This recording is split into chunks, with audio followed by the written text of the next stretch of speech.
نحمده ونصلي ونسلم على رسوله الكريم اما بعد فاعوذ بالله من الشيطان الرجيم بسم الله الرحمن الرحيم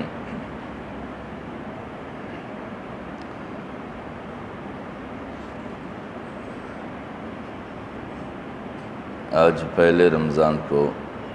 درس قرآن کا آغاز ہے۔ سب سے پہلے تو اس پر گفتگو ہونی چاہیے ہے کہ درس قرآن کی ضرورت کیوں پڑتی ہے۔ درس قرآن در حقیقت قرآن مجید کی تعلیمات اور اس کی مقاصد سے آگاہی کا غرض ہے، تاکہ ہم حاملین قرآن اور اہل ایمان اپنے اس کتاب کی تعلیمات سے آگاہ ہوں جو کتاب حضور نبی اکرم صلی اللہ علیہ وسلم پر نازل ہوا ہے، اور جس کتاب میں ہماری زندگی کے گزارنے کے قانون اور ضابطے متعین کیے گئے ہیں۔ واقعتاً کامیاب انسان وہی ہے جو قرآن کے بتائے ہوئے ضابطوں پر اپنی زندگیوں کو استوار کریں۔ آج جس سورت کے درس کا آغاز ہے وہ سورۃ المزمل ہے، اور سورہ مزمل کے مختلف عنوانات لوگوں نے مفسرین نے متعین کیے ہیں، لیکن خاص طور پر مفسر قرآن حضرت مولانا عبید اللہ سندھی رحمہ اللہ سورۃ المزمل اور سورۃ المدثر کے لیے قرآنی دستور انقلاب کا عنوان متعین کرتے ہیں، جس کا غرض یہ ہے کہ انسانیت کا وہ طبقہ جو اس ذمہ داری کو محسوس کرتے ہو کہ انسان کو اللہ رب العزت نے محض دیگر حیوانوں کی طرح پیدا نہیں کیا ہے، بلکہ انسان کی زندگی ایک بامقصد زندگی ہے، اور بامقصد زندگی کو کامیاب بنانے کے لیے ایک مربوط ضابطہ اور طریقہ کار ہونا چاہیے ہے۔ اس مربوط طریقہ کار کو زندگی میں لانے کے لیے مختلف مراحل ہوتے ہیں۔ گزشتہ چند مراحل پر گفتگو گزشتہ رمضان میں ہوئی ہے، اور اب اس رمضان المبارک میں قرآنی دستور انقلاب پر گفتگو ہوگی۔ یعنی اس کا مقصد یہ ہے کہ انسانوں کا وہ طبقہ جو اپنے لیے اس ذمہ داری کا احساس رکھتے ہیں کہ ہم نے باقاعدہ ایک کامیاب زندگی گزارنی ہے اور ایک مربوط زندگی گزارنی ہے، اور کامیاب اور مربوط زندگی گزارنے کے لیے دستور عمل لازمی ہے، اور جب دستور عمل لازمی ہے تو پھر وہ دستور کون سی دستور ہونی چاہیے ہے؟ لازمی بات ہے کہ زندگی کو مربوط رکھنے کے لیے ہر طبقے نے اپنے اپنے دستور متعین کیے ہیں، لیکن فی الحقیقت سب سے اعلیٰ ترین دستور وہ قرآن مجید ہے، اور قرآن مجید کے سورتوں کے مختلف تعلیمات ہے۔ تو خاص طور پر سورہ المزمل اور سورہ مدثر یہ انقلابی دستور ہے، یعنی انسان اگر زندگی میں کچھ تبدیلیاں لانے چاہتے ہوں یا معاشرتی طور پر تبدیلیوں کے خواہاں ہوں تو ان کے لیے لازم ہے کہ وہ سورہ مزمل اور سورہ مدثر کو خاص طور پر پیش نظر رکھے، کیونکہ وہ ان کی زندگی کے لاہ عمل کے لیے جو انقلاب کے طور پر آگے بڑھنے کے لیے ہے اس کے لیے ضابطے اور طریقہ کار بتاتے ہیں۔ سب سے پہلے آغاز ہوتا ہے ارتقائی جدوجہد سے۔ اس میں غلط کار طبقے کی اصلاح کی کوشش صرف وعظ و نصیحت سے کی جاتی ہے، اور وعظ و نصیحت کے ذریعے سے لوگوں میں اصلاح کی جاتی ہے، اور مغلوب طبقے میں اصلاح عمل کا احساس بیدار کرنا مقصود ہوتا ہے۔ اور دوسرے مرحلے پر اس عمل کے جد و جہد میں انقلاب نتیجے کے طور پر آتا ہے، اس کا طریقہ کار یہ ہوتا ہے کہ خرابی پیدا کرنے والے مقتدر جماعت یا قوت کے خلاف کوئی فکر و دعوت اور تبلیغ شروع کرنا، تاکہ لوگوں کو ان کی ذمہ داری کا احساس دلایا جائے اور معاشرے میں اور حکمرانی کے زیر اثر پیدا ہونے والے خرابیوں کے اصلاح کی طرف لوگوں کو متوجہ کیا جائے۔ اس عمل کو پروان چڑھانے کے لیے 3 اہم چیزیں ہیں۔ سب سے پہلی چیز وہ نصب العین ہے، اور دوسری چیز جماعت کی ضرورت ہے، اور تیسری چیز لائحہ عمل ہے۔ نصب العین یہ ہے کہ وہ طبقہ جو اپنے معاشرے میں تبدیلی کی خواہاں ہو اور غلط نظام ان کو دکھائی دے رہا ہو، معاشرے میں غلط کاریاں نظر آ رہی ہو، ان غلط کاریوں کو ہٹانے کے لیے اور معاشرے کو بہتر خطوط پر استوار کرنے کے لیے ان کے سامنے کوئی ایسا محبوب ترین نظام ہو جس نظام کو پیش نظر رکھ کر وہ آگے بڑھنا چاہتے ہوں، اس کو نصب العین کہتے ہیں، تاکہ سب سے پہلے اس نصب العین کو وہ خود سمجھے، یعنی وہ مقاصد جن مقاصد کو لے کر وہ آگے بڑھنا چاہتے ہوں اور ان مقاصد کو انجام تک پہنچانے کے لیے معاشرتی تبدیلیاں پیش نظر ہو۔ اور دوسرے مرحلے پر جماعت کی ضرورت ہے، یعنی نصب العین کی تعین کے بعد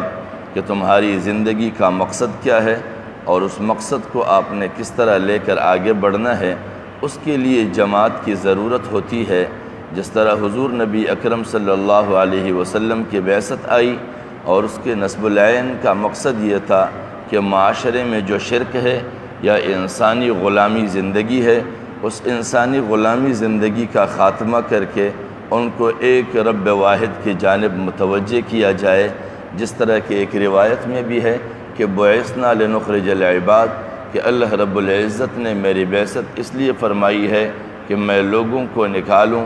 من عبادت العباد، بندوں کی بندگی سے، الی عبادت رب العباد،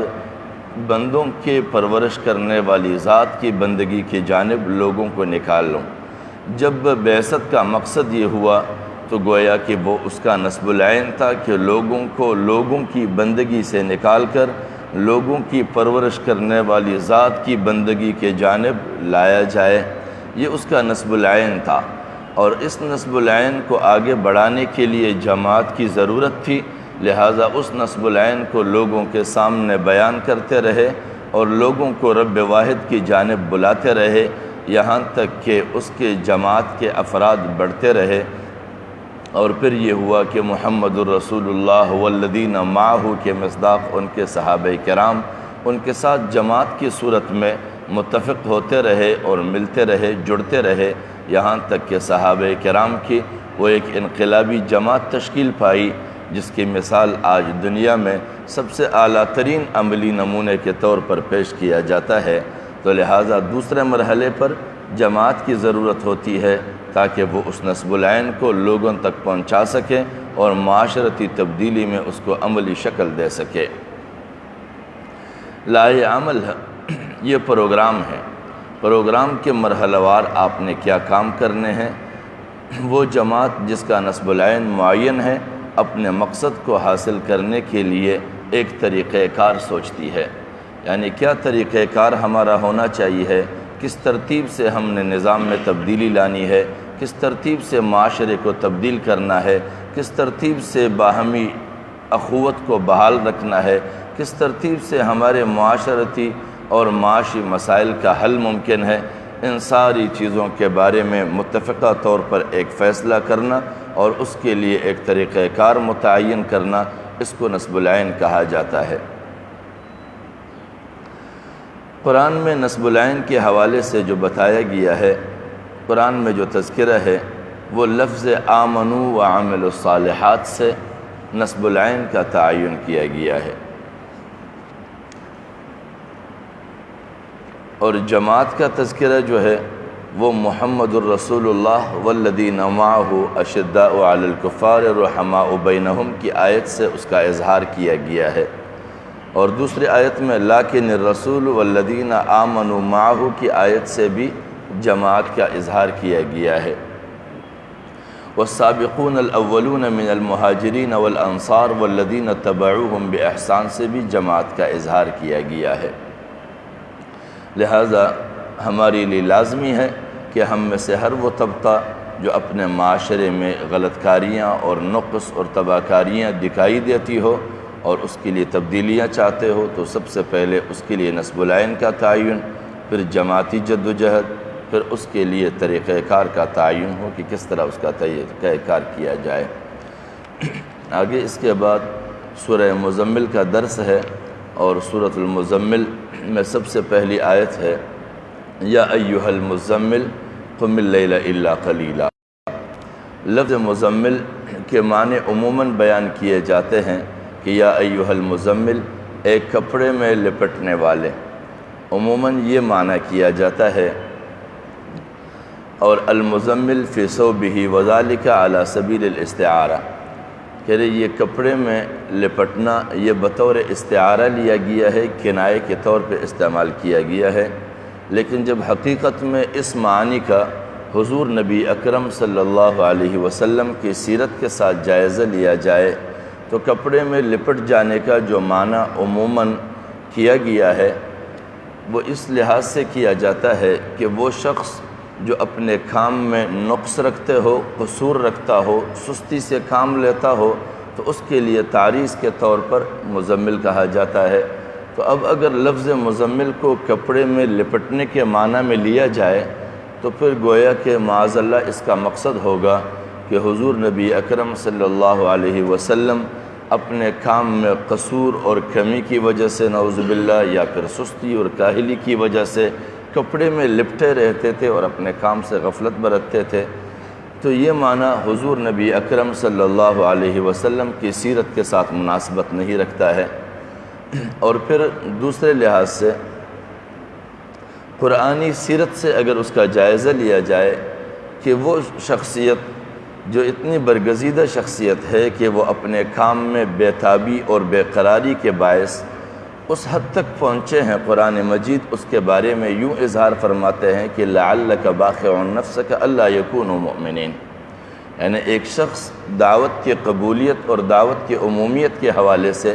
اتنے بے قرار ہو کہ اس کے بارے میں قرآن مجید فرمائے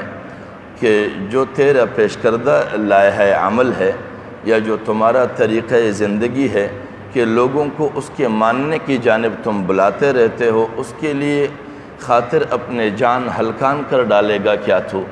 یعنی حضور نبی اکرم صلی اللہ علیہ وسلم سے اللہ تبارک و تعالیٰ فرماتے ہیں کہ اتنی بے قراری کیوں ہے، اتنی بے تابی کیوں ہے کہ لوگ اگر تمہاری پیش کردہ دعوت کو قبول نہیں کرتے ہیں تو کیا تم اس کی بے قراری کے لیے اپنے آپ کو ہلکان کر دے گا، اپنے آپ کو تکان میں ڈالے گا؟ تو ایک ایسا شخص جو اس قدر بے قراری ہو، جس کی بے قراری کی اور بے تابی کا قرآن تذکرہ کرے اور اس کے بارے میں یوں کہا جائے کہ کپڑے میں لپٹے ہوئے، کیونکہ جس کتاب سے اس کا معنی لیا گیا ہے کہ اس کا لفظ مزمل کا معنی جو ہے وہ کام میں کاہلی اور سستی، اور کپڑے میں لپٹنے کا معنی وہ کاہلی اور سستی کا ہے، یہ امام راغب اصفہانی کی جو المفردات ہے اس کے اندر یہ معنی بتایا گیا ہے، اور یہ معنی قرآن مجید کی اس آیت میں جو لعلک باخع نفسک الا یکونوا مؤمنین ہے، اس کے بارے میں یہ معنی مناسب نہیں لگتا۔ اور دوسری جگہ میں جس کا یہ حال تھا کہ اس کی مخلوق کو رائے ہدایت دکھانے کا بوجھ اٹھائے اس کی کمر دوہری ہو جاتی ہو، یعنی اتنا بوجھ اٹھانے والے ہو کہ اس کی کمر دوہری ہو جاتی ہو، اس کی کمر بوجھل ہو جاتی ہو، جیسے کہ سورہ الم نشرح میں ہے وَوَضَعْنَا عَنْكَ وِزْرَكَ الَّذِي أَنْقَضَ ظَهْرَكَ، اور ہم نے تیرا بوجھ اتار دیا جس نے تیری کمر کو دوہرا کر رکھا تھا۔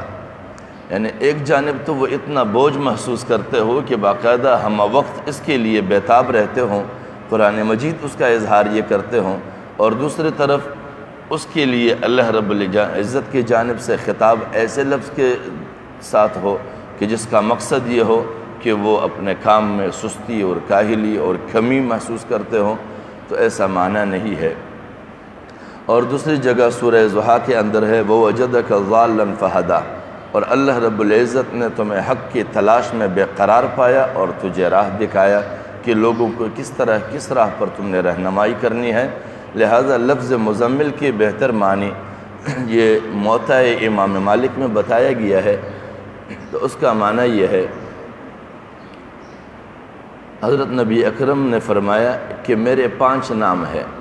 میں محمد ہوں، میں احمد ہوں، میں ماہی ہوں،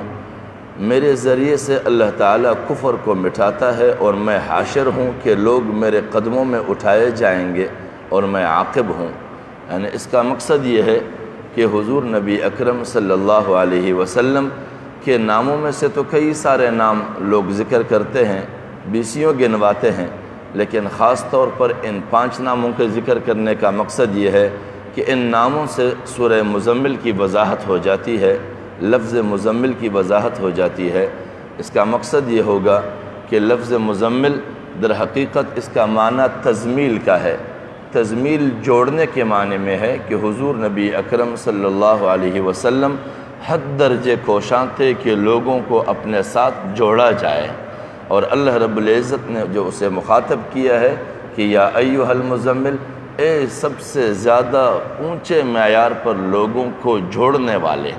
اس کا مقصد یہ ہوگا، اور اس پر باقی تفصیلی بات انشاءاللہ کل سے مزید کی جائے گی۔ اللہ تبارک و تعالی ہمیں سمجھنے کی توفیق عطا فرمائے، اور ہمارے اندر بھی وہ احساس پیدا فرمائے کہ ہم جس طرح حضور نبی اکرم صلی اللہ علیہ وسلم کی امت اپنے آپ کو سمجھتے ہیں، ویسے ہی ہم اپنے آپ میں لفظ تزمیل کے اعتبار سے اپنے آپ میں بھی یہ احساس پیدا کر سکیں کہ ہم لوگوں کو زیادہ سے زیادہ دین کے ساتھ جوڑنے اور اس کی حقیقی تعلیمات سے آگاہی دینے کے لیے بے قراری اپنے آپ میں پیدا کر سکیں۔ وآخر دعوانا ان الحمدللہ رب العالمین۔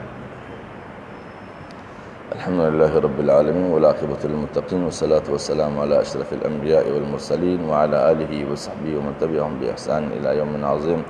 ربنا آتنا من لدنک رحمۃ وہیئ لنا من امرنا رشدا، وصلی اللہ تعالی علی خیر خلقہ محمد وآلہ واصحابہ اجمعین برحمتک یا ارحم۔